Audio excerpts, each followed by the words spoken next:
¿Qué tal? Otra vez como esta serie de sábados, en el penúltimo sábado de este gran festival, tenemos una ponencia bastante bonita, bastante interesante y quizá indispensable para los que vivimos aquí en esta hermosa zona huasteca.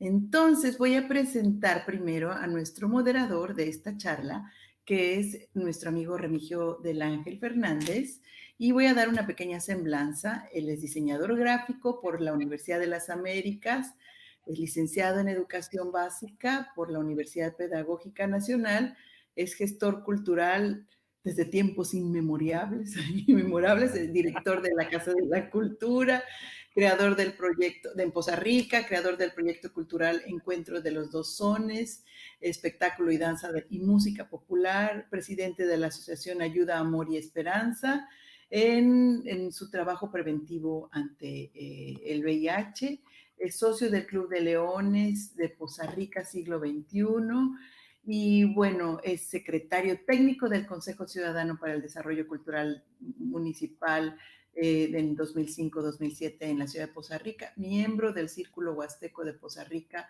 Raúl Paz y Sequera desde el 98 y como responsable de prensa, propaganda y relaciones públicas, miembro del Consejo de Ciencia y Tecnología del Ayuntamiento de Poza Rica de esta administración, pero sobre todo Remigio es un gran amigo que siempre le pedimos ayuda, ahí está, siempre, con ese ánimo de ayudar a esto que es hermoso, que es la gestión cultural. Bienvenido, Remy, y ahora sí, cuéntanos a quién tienes de invitado el día de hoy. Bien, Gabriela, muchas gracias, promotora cultural de arte y cultura de Tuxpan, y que está organizando esta actividad que es un festival virtual del sueño Tenec al Tuxpan moderno y que considero que ha sido todo un éxito. Me han hablado, me han comentado de todas estas conferencias que se han estado llevando. Y bueno, pues esta tarde tenemos danzas huastecas, un tema muy particularmente importante para mí, porque mi origen es huasteco, de personalidad, lo tuvimos la semana pasada, el maestro Arturo Gómez, que es todo un investigador de antropología, y hoy tendremos a Román Güemes, el maestro Güemes, un destacado promotor académico de la Huasteca, un hombre culto y dedicado a lo que es todo lo relacionado con la Huasteca, no nada más veracruzana, sino las huastecas, las regiones huastecas. Y bueno, pues vamos a dar inicio. Quiero mencionar algunos puntos muy importantes del maestro. El maestro Román Güemes Jiménez, él es antropólogo social y lingüista, narrador, poeta, músico tradicional, hablante de la lengua maceba, nacido en la comunidad de Tecalanta, municipio de Platón Sánchez Veracruz. A lo largo de más de 40 años se ha consagrado al estudio de la Huasteca, de la que ha publicado un gran número de trabajos en revistas, antologías y libros. Él es académico de la Universidad Veracruzana, institución en la que cursó la licenciatura y la maestría en antropología social, así como la licenciatura en lingüística, y donde ha desempeñado como docente de la Facultad de Antropología y como investigador del Instituto de Antropología, al cual ha estado adscrito desde 1994. Desde ahí, su trabajo en diversos campos como la lingüística, la etnomúsica y la literatura popular ha contribuido al conocimiento de las etnias que habitan en la Huasteca. Vean esto, obtuvo el Premio Nacional y Centroamericano de Cuento Indígena, esto en la ciudad de Puebla de Los Ángeles en 1985, y el Premio Nacional de Narrativa Oral en la Ciudad de México en el 1987. Además, él tiene el Premio Estatal en el rubro de Literatura Popular en Veracruz en 1994, y parte de su trabajo está antologado en un libro titulado Words of the Peoples. Esto editado en el 2004 por Carlos Montemayor y Donald Fishman en la Universidad de Texas. Él es curador de la magna exposición de Aquí Somos, la Huasteca, promovida por el Museo Nacional de Culturas Populares en el Distrito Federal de junio de 2004 a marzo del 2005. Entre sus recientes libros destacan Memorias de Politemisquetero, Mira, aquí estamos, Cultura Desocupada. Ah, qué nombre, qué interesante. Tirada por el solar huasteco. Y hoy le canto a mi sustento, Romance para el sabor de la mesa huasteca. Bueno, pues tenemos a un destacadísimo promotor de la cultura huasteca, un investigador, un caballero de la Huasteca, que ha estado haciendo un trabajo verdaderamente importante para el estado de Veracruz, para la Universidad Veracruzana, y que hoy tenemos el orgullo de tenerlo en este momento, aquí en vivo y disfrutando de todo su talento. Adelante, maestro, bienvenido. Muchas gracias, Remigio. También muchas gracias a Gabriela Zamora, organizadora, coordinadora de este evento, del sueño Tenec al Tuxpan moderno. Es un bonito título de este ciclo de conferencias a distancia, y bueno, que con mucha alegría acepté participar con este tema sobre el huapango como parte de una danza. El huapango sabemos que en primera instancia significa eso. Huapango es la danza y el son huasteco es la música que acompaña a esta danza. Así que voy a tratar de rápidamente dar un panorama general de lo que significa el huapango.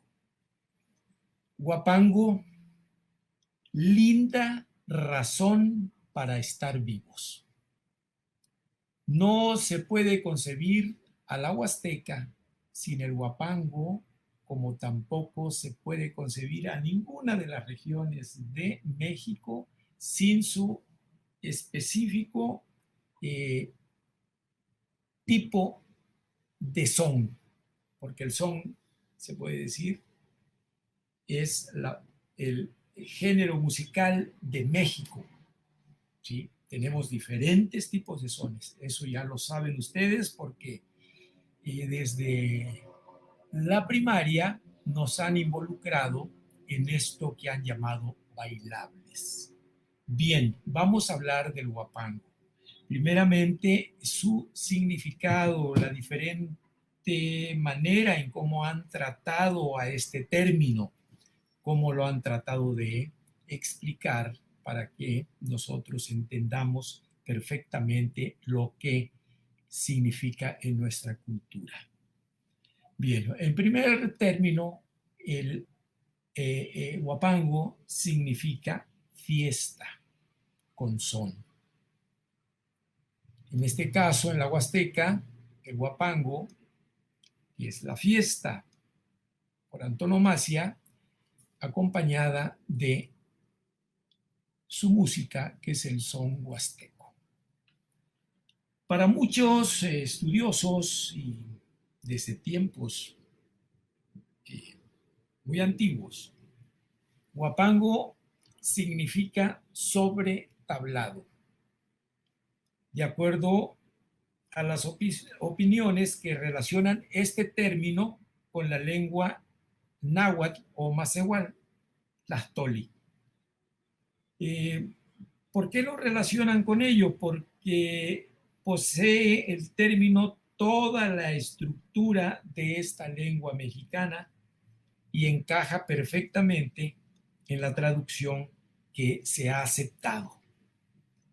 Se dice que huapango proviene de huapali, que es tabla, y panco, sobre. No porque, bueno, el término huapango compuesto así de tabla, huapali y panco, sobre, se forma con las palabras el panco, la palabra pan, pantli, que significa bandera, y comit, que significa olla o cántaro. No quiere decir esto que haya una bandera sobre un cántaro o algo así, sino que como la escritura, uno de los tipos de escritura que existían entre los antiguos mexicanos, era ya una escritura fonológica, ya no era pictográfica ni ideográfica, ya estaba entrando en el terreno de la fonología. Entonces, las palabras se formaban a partir de los objetos que contenían la sílaba. Por ejemplo, en este caso, huapali, tabla, ¿sí? Y huapanco, huapali,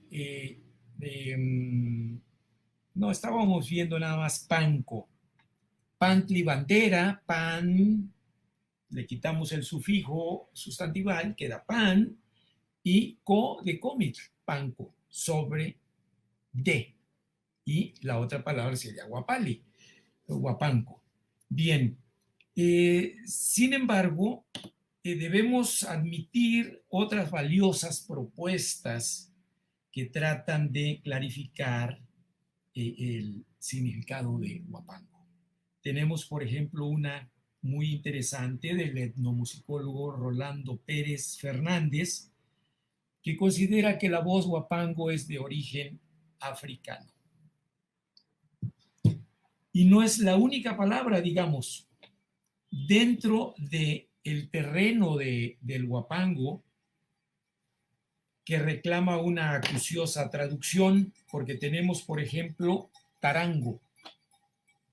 En el huapango, para que hubiera huapango, tenía que haber pues un patio, una galera cercada rodeada de bancas, en un patio, digamos, rodeado de bancas, y el cuatlapechtli, que era una especie de camilla alta donde se subían los músicos para poder ser oída la música, aunque en una comunidad, digamos, donde no había automotores, no había nada, se oía perfectamente la música del huapango, porque los instrumentos son muy sonoros.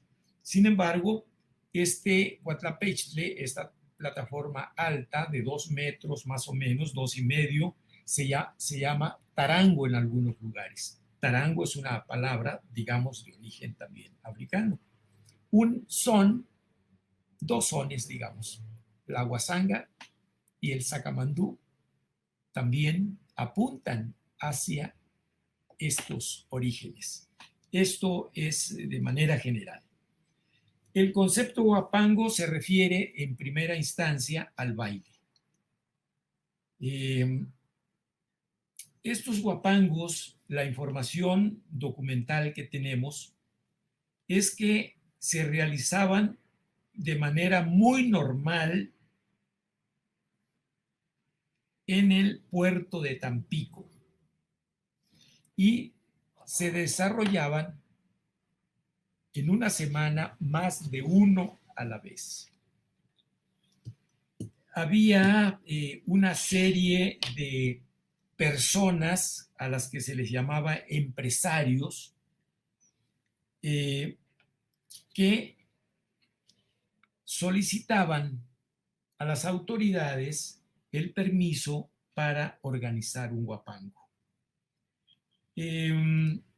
Con el reglamento de bailes públicos publicado en una hoja suelta, una hoja volante en 1880, se instala la policía para vigilar el orden y la hora en que deberían concluir los huapangos. Es decir, se deduce que antes de este decreto los huapangos duraban toda la noche y parte del día siguiente. Bien, el empresario No obstante, la presencia policial cargaba con toda la responsabilidad de este evento.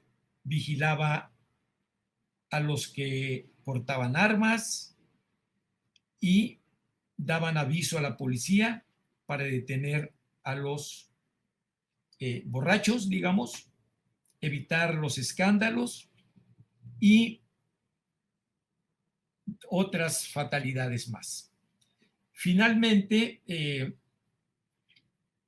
se señalaba aquí que si sucedía alguna contingencia, se suspendería el baile y se cancelarían las licencias. Bien, con esto, las expresiones de los permisos tenían dos partes, eran de dos tipos. Uno, baile de especulación, un permiso para realizar un baile de especulación, que todavía significa y significaba que el evento era para obtener ganancias con la venta de comida, cerveza y el cobro por bailar. Bien, el otro tipo de permiso era una fiesta o un guapango de gusto. Esto significaba que no, además de que hubiera venta de cerveza y de comida, la organización no era con este fin, ¿verdad? Sino que era para realizar una fiesta, digamos un cumpleaños, una boda, el bautizo de algún niño o niña, pero sin fines de lucro. Bien, tenemos todavía remanentes de este tipo de permisos en la actualidad, sobre todo si vamos por temporal en el Día de Muertos, en las comparsas tienen que sacar un permiso en la presidencia y este permiso será para realizar un evento de gusto. Bien, en muchas partes, en el carnaval, en todas las comunidades de la Huasteca se saca un permiso para realizar esta fiesta. Bien, hasta los años 60, digamos, había dos maneras de realizar los guapangos. Uno, solamente con música de son huasteco, y la otra era lo que se llamaban los bailes mixtos o mixtos, como dice la población, que estos bailes significaba que iban a estar amenizados con música de guapango y con una pequeña orquesta que tocara piezas, que así se le llama a la ejecución de rancheras, canciones rancheras corridas, corridos, que ya no se bailaban separados como el guapango, sino que se hablaba de una forma de baile de gancho, decían, de garabato.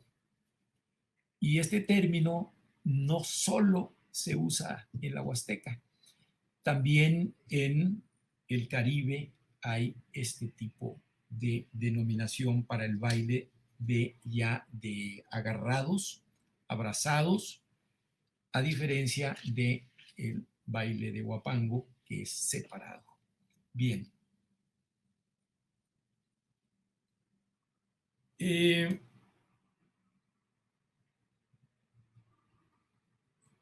La gente se preparaba para asistir al huapango, pero no era un trío el que tocaba, era un dúo.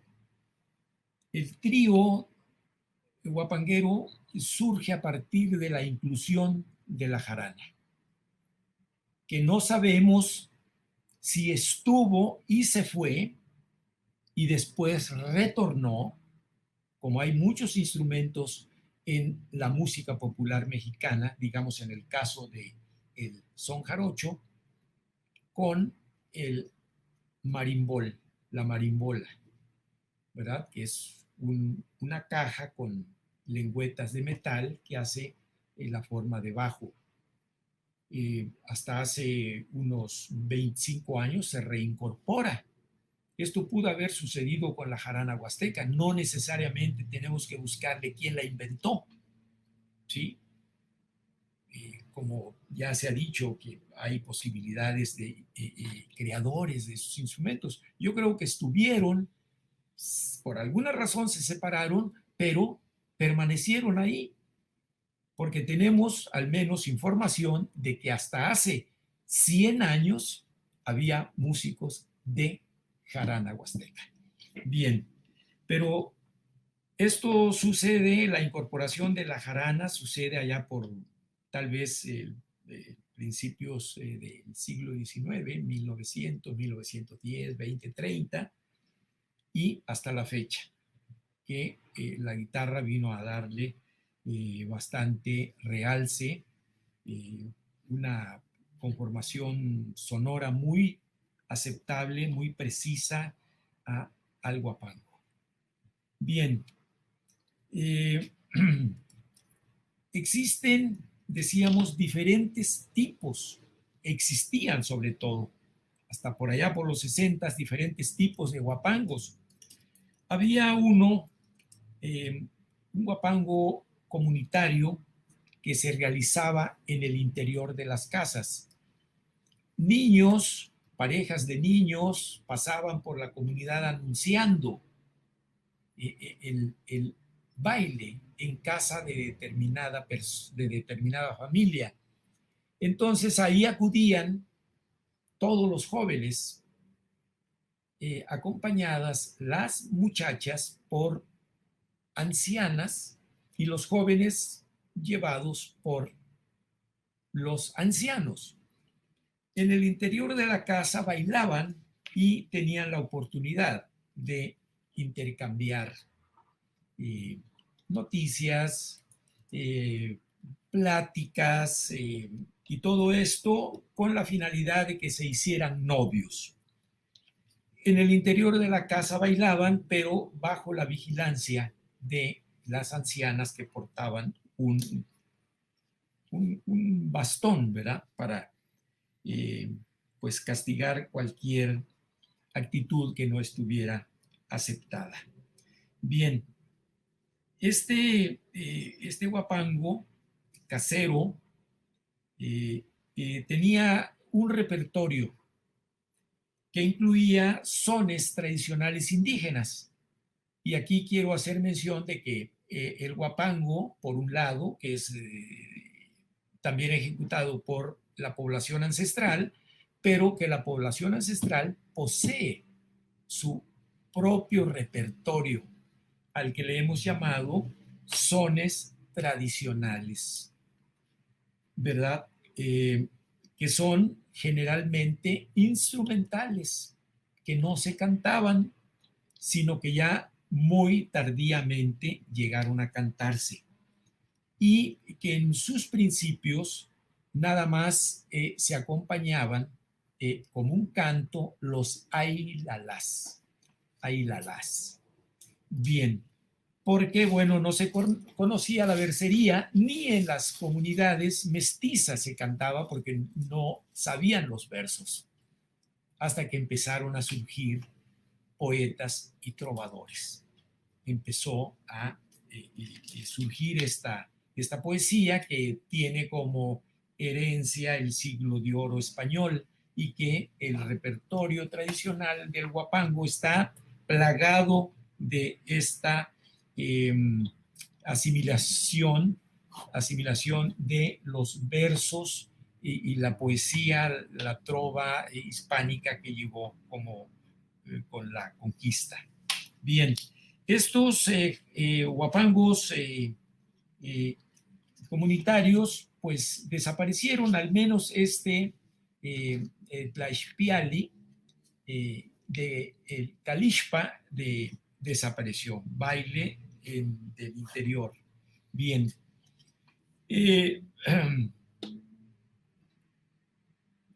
Había otra forma de bailar y aprender a bailar el huapango, que era, yo lo he llamado huapangos de ensayo, que se realizaban en los patios admirables de aquella época en las casas de los ranchos. Estos se hacían cuando ya se acercaba alguna fiesta, digamos el carnaval, la fiesta de Chantolo, que es la fiesta de Todos Santos, alguna otra fiesta patronal, se hacían los ensayos para que la muchachada fuera introduciéndose en su cultura y aprendiera el zapateo para que pues lo pudiera bailar con las muchachas y aprendiera las normas y los códigos tanto de la música como el zapateado. En otros lados, lo más común era el huapango de galera, llamado también huapango de candil, que alternaba en los pueblos, en las poblaciones, que nada más eran ranchos grandes, pero que eran villas y todo esto. Ahí los bailes que cuando ya no querían estar en el huapango, porque el huapango era de los rancheros y todo esto, pues se iban al salón, que le llamaban bailes del salón. Ahí bailaban amenizados por pequeñas orquestas, para bailar también de gancho, abrazados. Pero estos bailes se continuaron y a la fecha también en algunos lugares como Tecomatlán todavía hay baile en la galera de huapango y luego baile de salón en un salón en donde solamente van los que pueden pagar el distintivo o la entrada, pero la población que no puede pagar pues se queda a bailar en la galera. Bien, pero digamos que el huapango siempre ha sido un baile colectivo, multitudinario. Muchas parejas zapateaban al compás de un solo trío, y esta especie como de tradición se continúa en las fiestas populares de México, aquellas fiestas que se amenizan ahora ya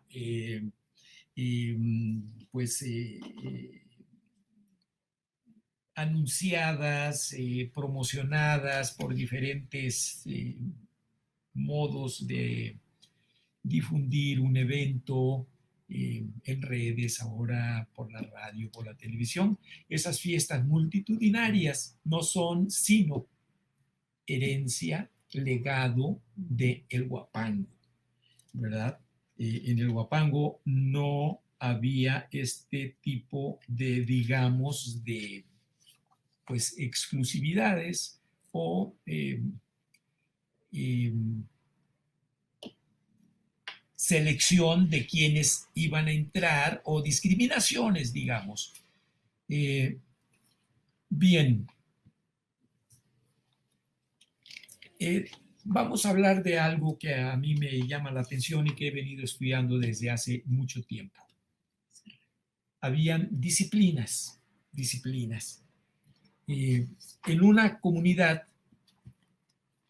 cuando se realizaba una ceremonia, digamos, del elote, del maíz, solicitud de agua, y manifestación de agradecimientos a las deidades de los cerros, pues en la casa de la persona que organizaba esta ceremonia había un trío, un dúo tradicional que ejecutaba los sones de la ceremonia que fuera. Y esos músicos no salían ahí estaban, y se les llamaba, y se les llama todavía músicos de adentro. Y esa música se llama música de adentro, pero es para la ceremonia nada más. A diferencia de los músicos de afuera, que eran los músicos que amenizaban el baile popular, que muchas veces lo organizaban los propios ritualistas para poder allegarse fondos para solventar los gastos que requerían las ceremonias, que son bastantes. Pero nada más, esto ahí sucede y es una forma de clasificar la cultura musical, digamos, la cultura de la danza, del baile, músicos de afuera y músicos de adentro. Porque hemos escuchado ahora que, bueno, se utiliza este término para muchas cosas, pero esto es propio de ahí, nada más. Y bueno, si se difunde, pues qué bueno. Pero hay que tener conciencia de que es parte del legado de la comunidad ancestral huasteca. Bien, vamos a decir que vamos a llegar a una conclusión.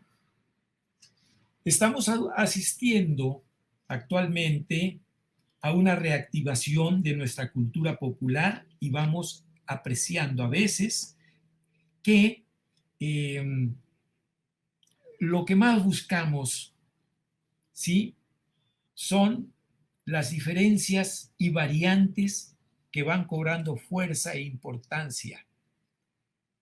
Y esto se hace hasta el grado de parecer que lo que se pretende es la búsqueda de lo distinto, de lo distante, más que pretender lo análogo, las similitudes y las semejanzas.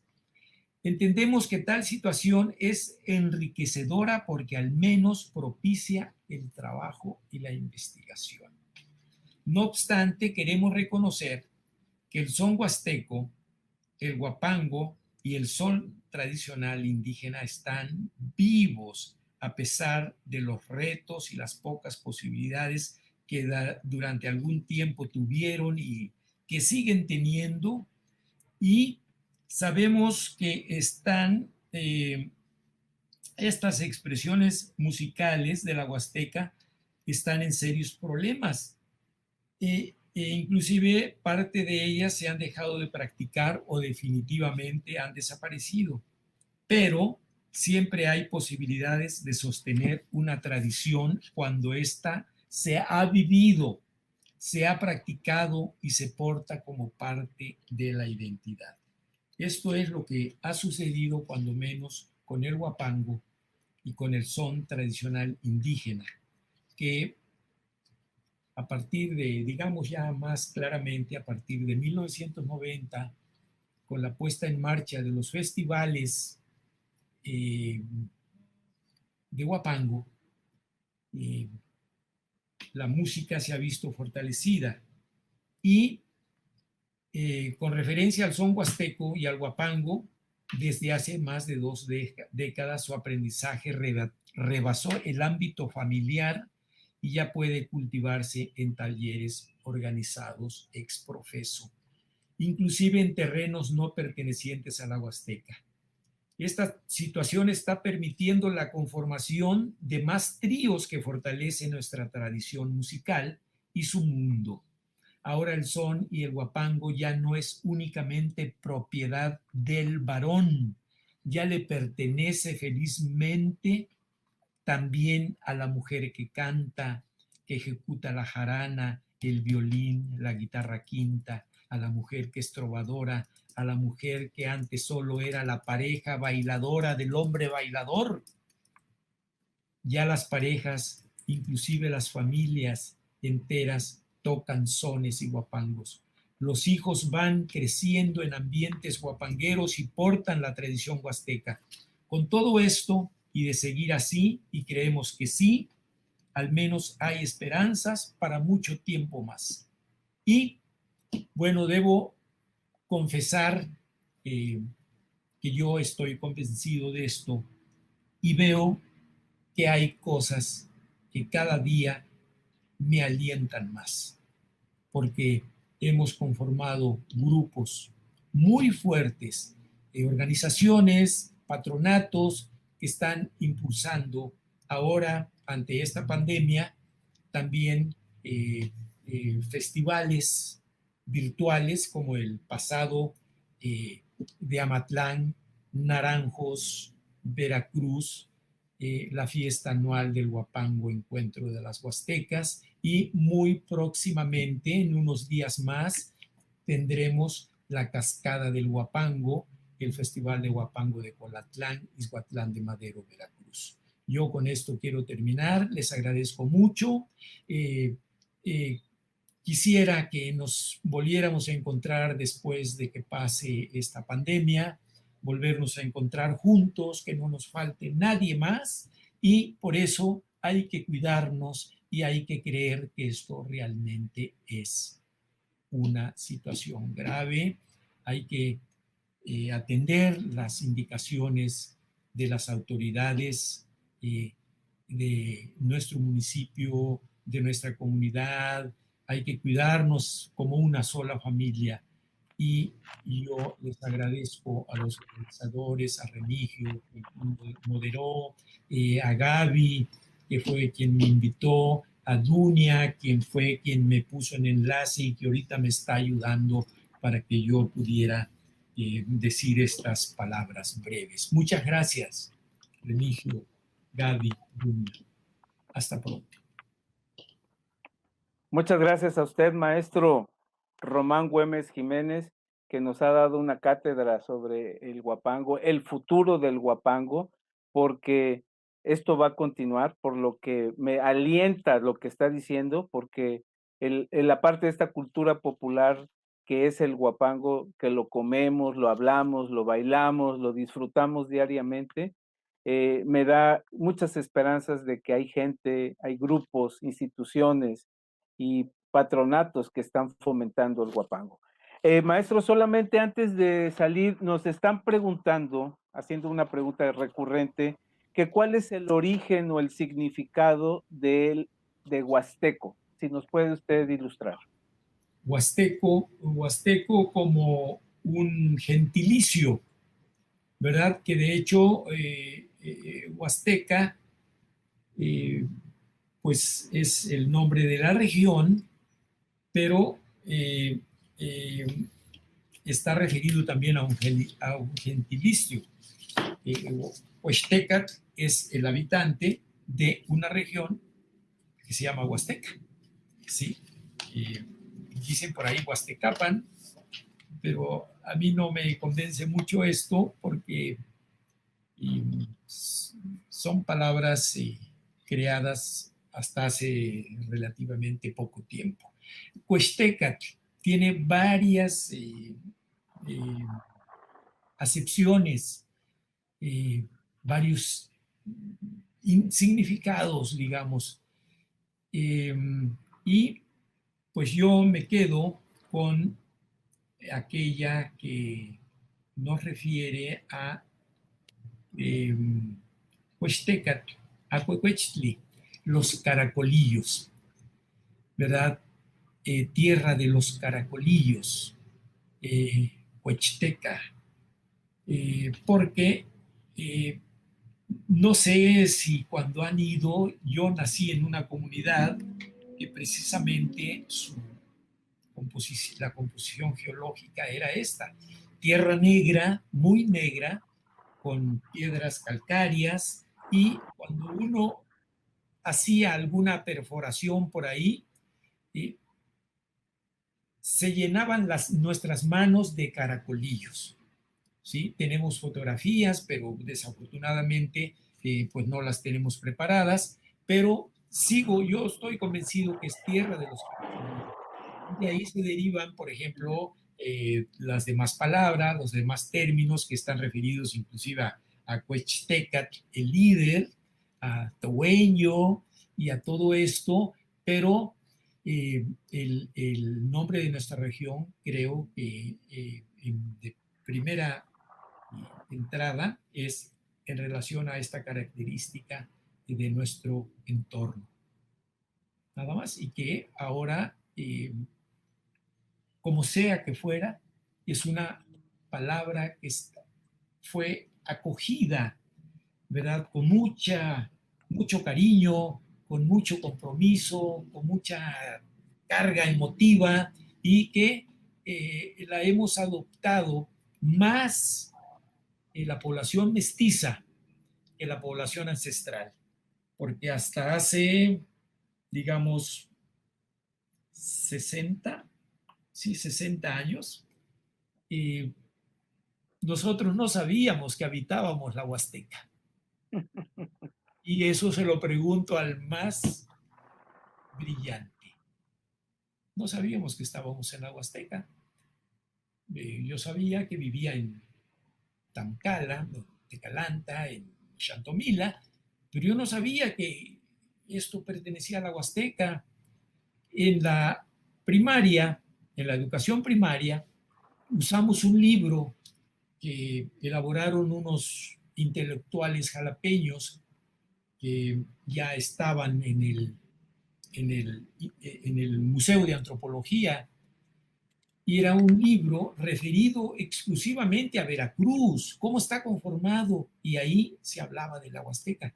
Y preguntamos a nuestros padres, a nuestros abuelos, ¿qué es la Huasteca? Pues la Huasteca es aquí, dice, según sabemos, es aquí, pero le preguntábamos a un paisano, digamos, a un tenec, que si era huasteco, pues ellos sí sabían que eran huastecos, porque así los bautizaron como huastecos, pero ellos, su autodeterminación es tenec, los Macehuatlastoli, los nahuas, no, su autodeterminación es otra, es Macehuatlacame, Macehualcihuame, y no es náhuatl. Esto es muy complicado, esto habría que hacer un seminario en nuestra universidad huasteca, ¿verdad? Que está por construirse en algún realidad, Remigio. Muy bien, maestro, pues le agradecemos su participación. Ahora sí estamos muy cortos de tiempo en esta plática, pero ha sido maravillosa, nos ha aclarado muchas ideas y quiero de parte de los organizadores de este festival virtual darle las gracias y muy pronto nos veremos para continuar esta charla. Maestro, muchísimas gracias. Muy buenas tardes a usted. No, les agradezco mucho a ustedes, gracias. Muy bien, pues vamos a continuar con nuestro siguiente ponente. Y quiero mencionar que nuestro siguiente ponente es el maestro Arturo Gómez Martínez. Él es licenciado en Antropología Social por la Universidad Veracruzana y maestro de Historia y Etnohistoria por la Escuela Nacional de Antropología. Actualmente se desempeña como subdirector de etnografía y curador de la sala Otopame en el Museo Nacional de Antropología. Desarrolla estudios sobre arte popular, textiles mexicanos, religiosidad y la región huasteca. El maestro Arturo Gómez, espero que ya esté ahí en línea. Ahí está, se está conectando y lo vamos a recibir. Maestro, muy buenas tardes. Vamos a continuar con su tema, que sigue siendo las danzas huastecas. Adelante. Tenemos poco tiempo porque a las 6 de la tarde cerramos la sala. Adelante, maestro. Muy bien. Bueno, pues muchas gracias por la invitación. Pues las danzas son una expresión del ser humano sumamente antiguo, de muchos pueblos, incluidos los pueblos indígenas y también los que existen en la Huasteca. Pues son muchos elementos que caracterizan a las danzas, entre ellos parte la música, o sea, sin música no hay danza, y los géneros musicales pues van a determinar este tipo de danzas, pero también el destino de estas expresiones musicales que van a conectar con las danzas. Vamos a tener instrumentación muy distinta, desde los aerófonos, que tienen que ver con ocarinas, flautas de carrizo, y también últimamente con todo lo que son las bandas musicales. Vamos a tener elementos que tienen que ver con los tambores, la percusión y también los cordófonos, que están relacionados con el violín y las guitarras o jaranas. Tenemos varios tipos de danzas asociadas a la ritualidad agrícola, que tienen que ver con las peticiones de lluvias, agradecimientos a los alimentos, principalmente al maíz, que se considera una deidad, Chicomexochitl en Tenec y Tipac perdón, al revés, Chicomexochitl en náhuatl y Tipac en Tenec. Son motivo de estas ritualidades, y van a haber cierto tipo de danzas también. Por otra parte, tenemos el culto a los muertos y a los ancestros, que también va a haber una gran variedad de bailes asociados pues a este género dancístico, a los ancestros. También vamos a tener algunas danzas de conquista. Algunos están asociados a los tiempos prehispánicos, como la danza de los Montes Sontine, o de también la de los rebozos en la zona Tenec, y otros que están asociados a la conquista hispana, como lo es la danza de los negritos o cuanegros, Tlilticme, pero también la danza de los tzules en la región de Tenec. Bueno, es a manera general una clasificación. En primer término, las danzas agrícolas tienen que ver con la ofrenda, son parte de la ofrenda, no son diversión para seres humanos, sino son para el halago de los dioses.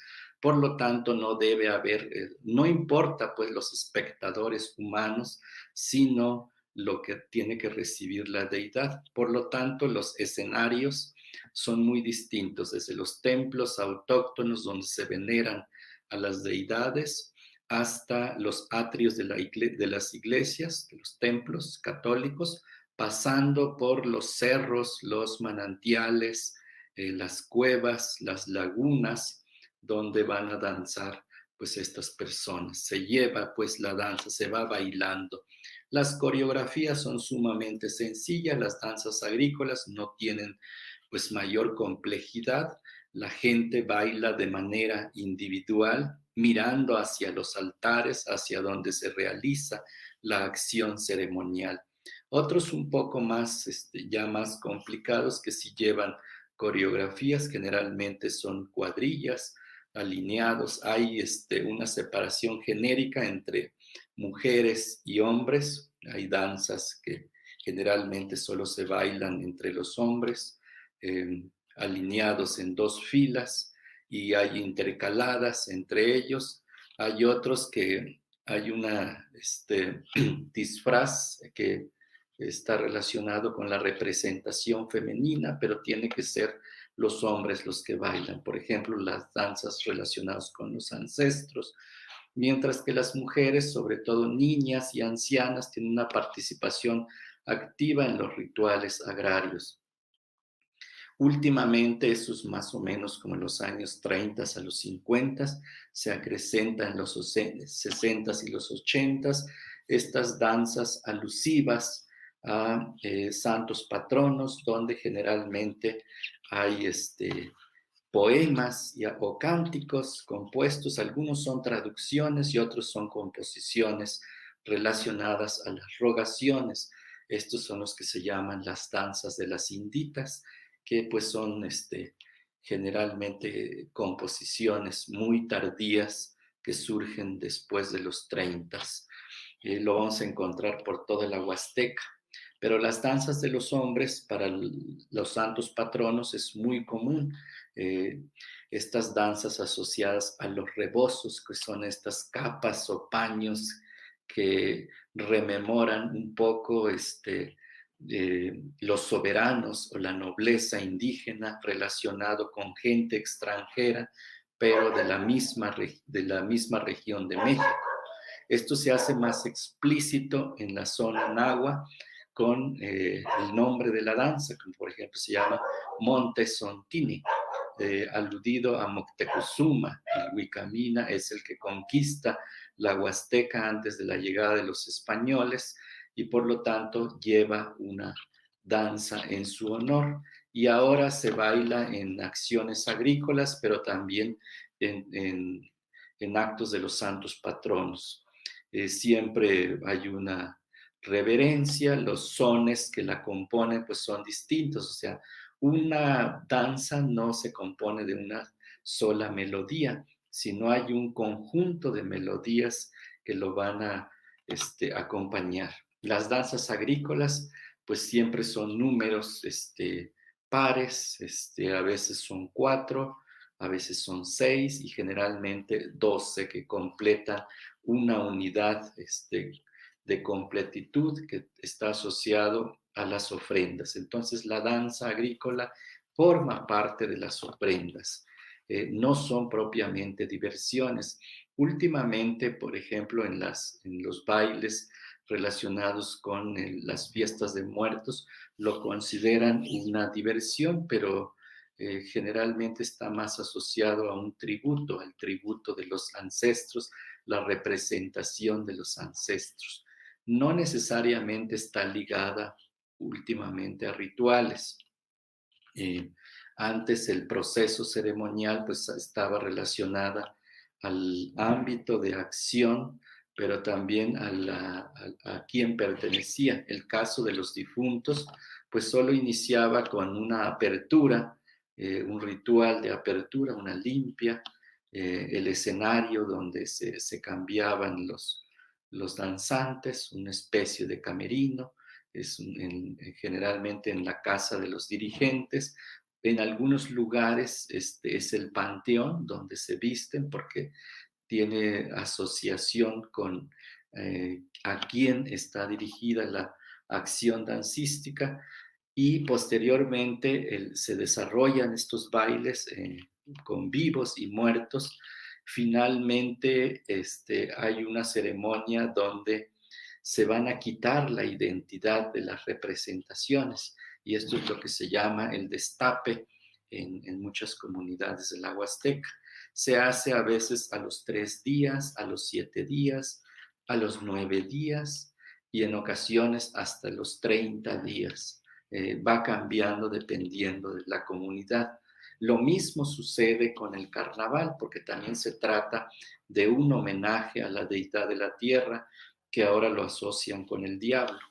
Esto lo vamos a tener en todos los pueblos indígenas de la Huasteca, particularmente entre otomís, nahuas y tepehuas, donde se hace el carnaval ritual, donde se le rinde culto a la tierra. Entonces, igual hay una ceremonia de apertura donde se le pide el don o el tonal, y en caso de los nahuas, y en saki, entre los otomís, a la deidad. Entonces portan la identidad de la deidad en estos bailes, en estas ceremonias, y finalmente cuando termina hay un acto de limpia o destape también. En algunos se van al río o al manantial y se bañan. En otros solo el ritualista les echa agua en la cabeza como un símbolo de que les quita ya la identidad de la deidad y los purifica con una vela, los va pasando. Entonces hay toda una complejidad en cómo atraer la identidad de las deidades, portar esta identidad durante el baile y luego quitarse, despojarse de esta identidad. Hay otras danzas, decía, como las agrícolas, esos entran en un repertorio de ofrenda, por lo tanto, desde que llegan, desde que inicia pues la ceremonia, la gente llega con obsequios al lugar donde se hace el ritual, llegan ante el altar, sahuman y luego se reparten las actividades laborales dentro de la ceremonia. Hay un grupo de bailadores que están danzando en frente del altar, mueven su cuerpo, a veces solo los pies de izquierda a derecha y pues no hay grandes movimientos coreográficos. Lo que están haciendo es reverenciar a la deidad. Entonces, estas personas que bailan cumplen una función específica. El caso de los náhuatl, los mitotiani. Entonces, estos realizan un trabajo en términos conceptuales de su cultura. Esos solo están dedicados a ofrendar a la deidad con sus danzas.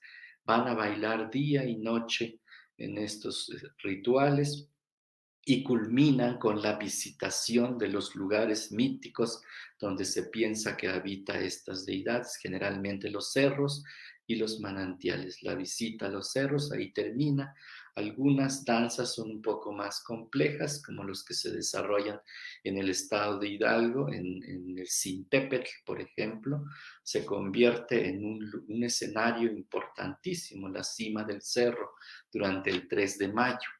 Llegan varios tipos de géneros dancísticos, estas mujeres que cantan y bailan, van entonando alabanzas en lengua náhuatl en este caso, y los hombres, los xochitini, que también se llaman así, no es porque sea un tipo de danza, sino está asociado el término xochitl con la noción sagrada.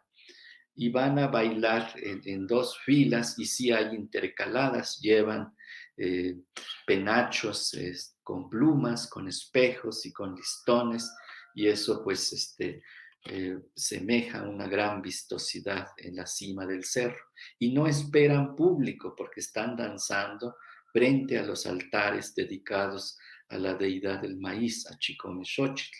Entre los Tenec pues hay muchas danzas también. Se clasifican básicamente la función que va a cumplir, danzas pequeñas y danzas grandes.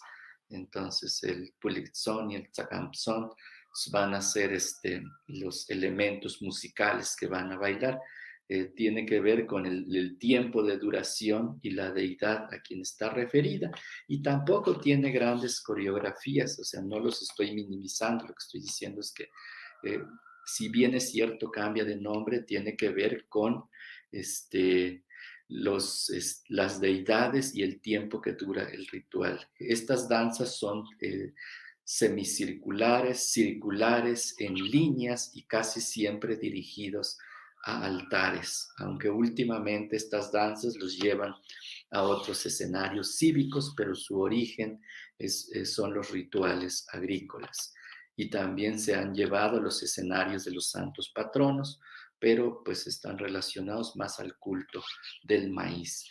Las danzas estos del rebozo se parecen un poco a los Montesontini, generalmente alineados en dos filas y hay intercaladas.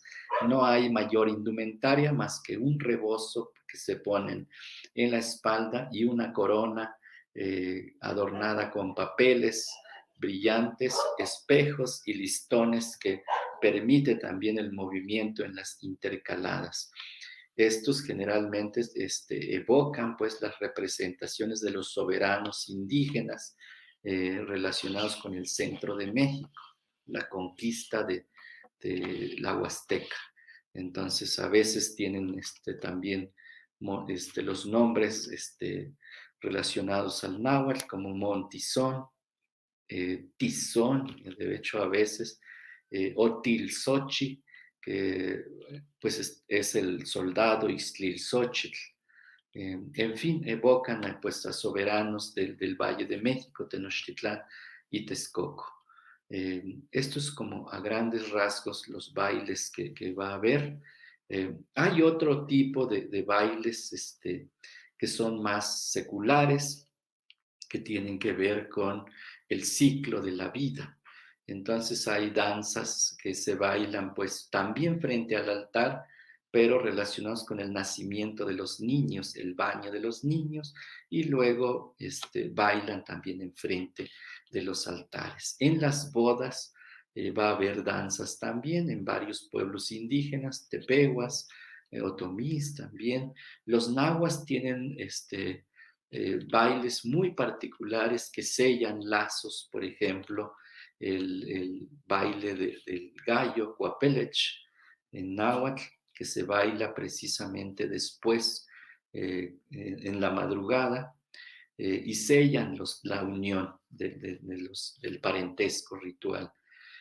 Hay otros bailes en estos protocolos, como el de, el de beber licor, el que le llaman el brindis, pero es tlaunilistli en náhuatl, y finalmente terminan con bailes muy no tan complicados, que tienen que ver con la visitación de los pozos y el lavado de las manos y la cara, y finalmente con una cosa que llaman mecaxochitl, que es eh, quitar a la pareja el lazo, el lazo católico, pero en náhuatl es mecaxochitl.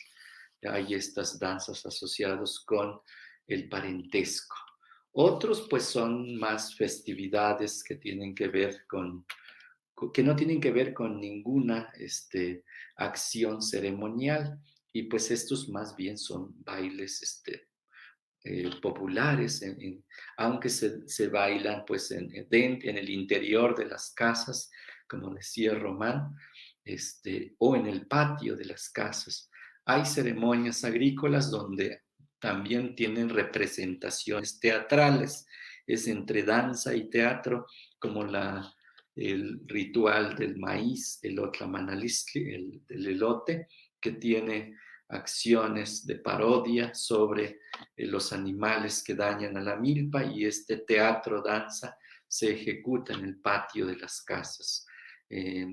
Generalmente en los rituales hay una fiesta popular o un baile popular en el patio de la casa, mientras que en el interior hay acciones rituales muy particulares, donde hay música ceremonial y hay danza.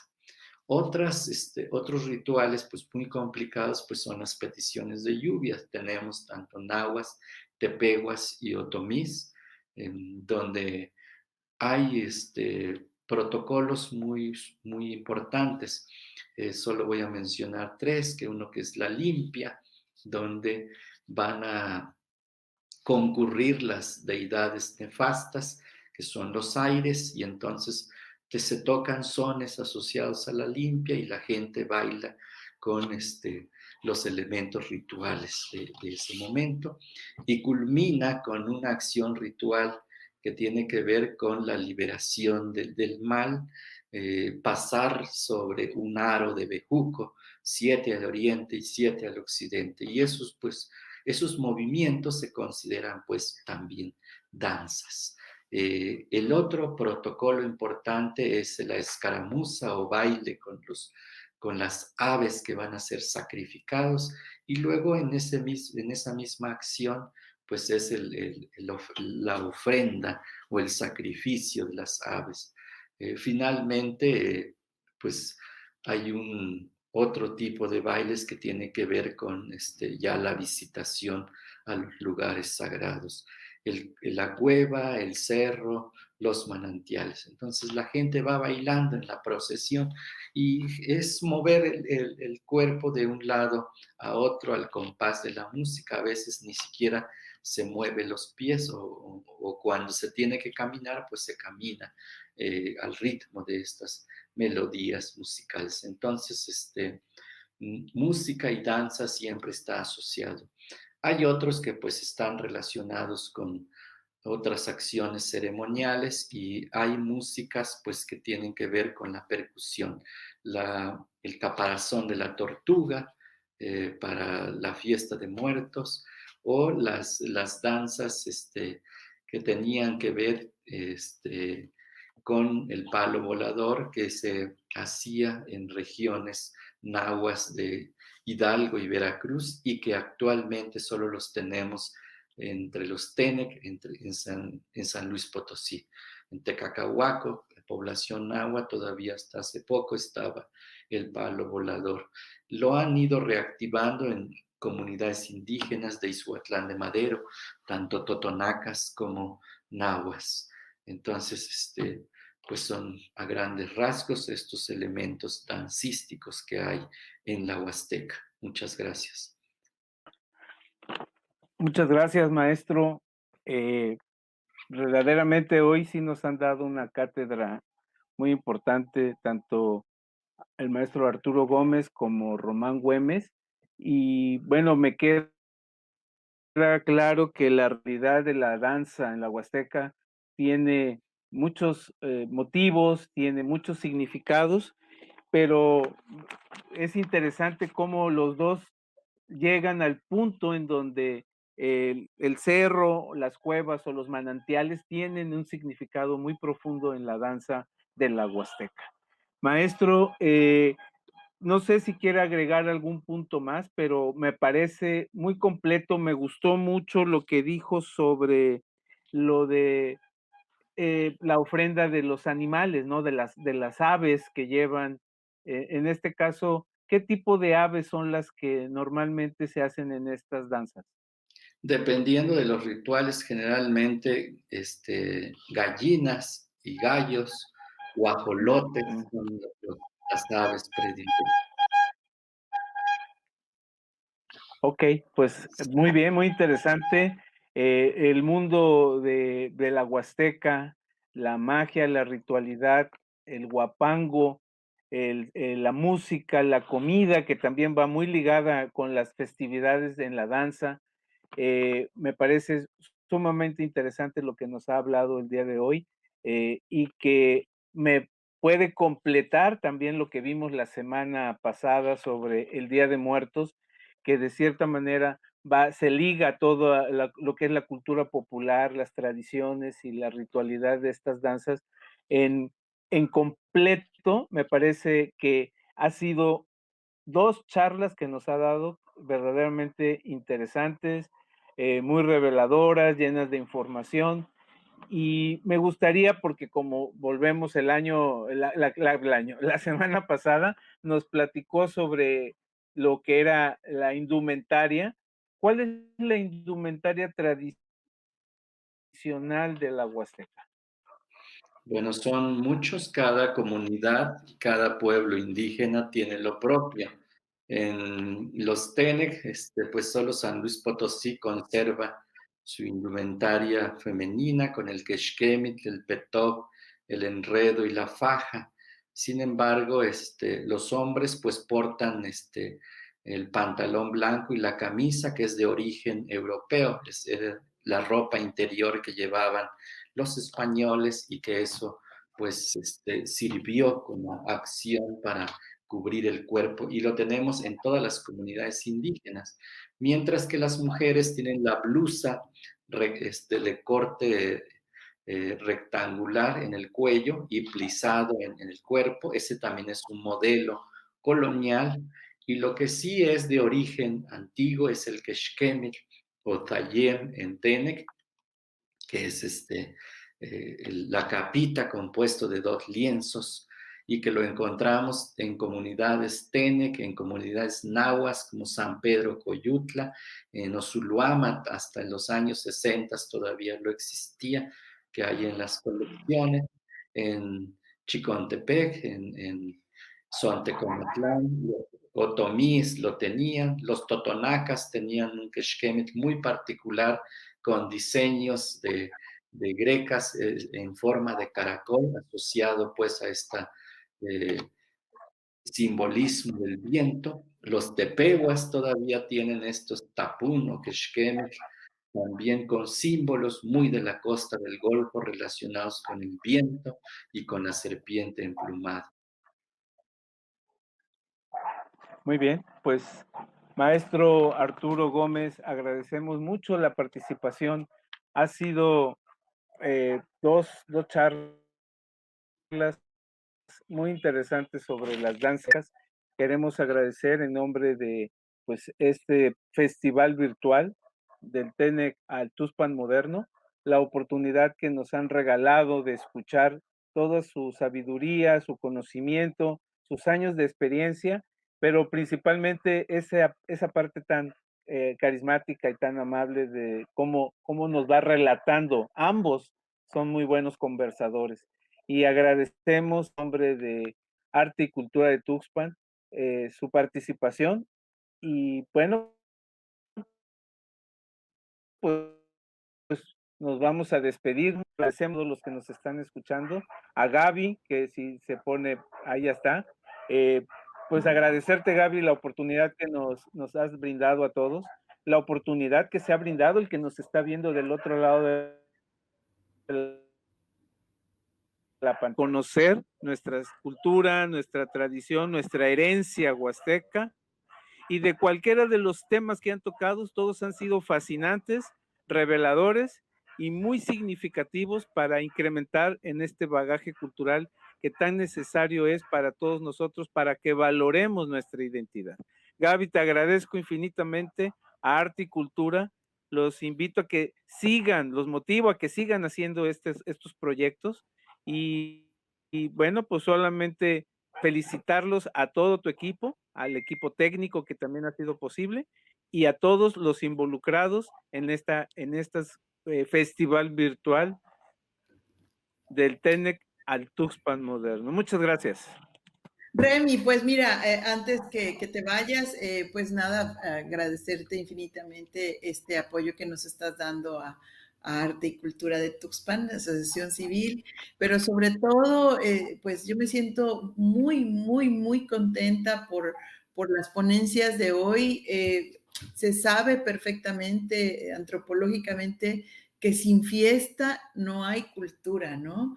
Y estas fiestas, tanto los huapangos como estas danzas ceremoniales que están muy involucradas hacia hacia la agricultura, hacia los dioses, hacia la tierra, hacia el viento, ¿no? Pues es parte de una historia nuestra, ¿no? Y es hermoso poder rescatarlo y escucharlo de viva voz de estas personalidades, expertos en la materia. Pues bueno, es algo que inunda los sentidos, ¿no? Seguramente. Ahí tienen muchísimos comentarios aquí felicitando a los maestros que nos acaban de dar la plática, Remy, ojalá que ellos los pudieran ver, si nos están escuchando, bueno, pues ojalá pudieran contestarle a estas personas que nos están viendo desde Monterrey, desde Querétaro, por ahí alguien dijo que estaba en Taxco, o por ahí no sé por dónde vi que estaban, ¿no? Entonces, creo que ha sido bastante exitosa este festival en general. Cada una de las pláticas tienen algunas más de 1000 reproducciones, ¿no? Ahí es donde tú crees que la gente dice que la cultura no es interesante para la gente, pues ahí se ve que no es cierto, ¿no? Claro que nos interesa, claro que nos gusta saber, algunos pues no, pero obvio, ¿no?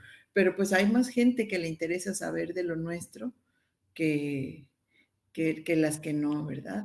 Entonces, bueno, pues nada más.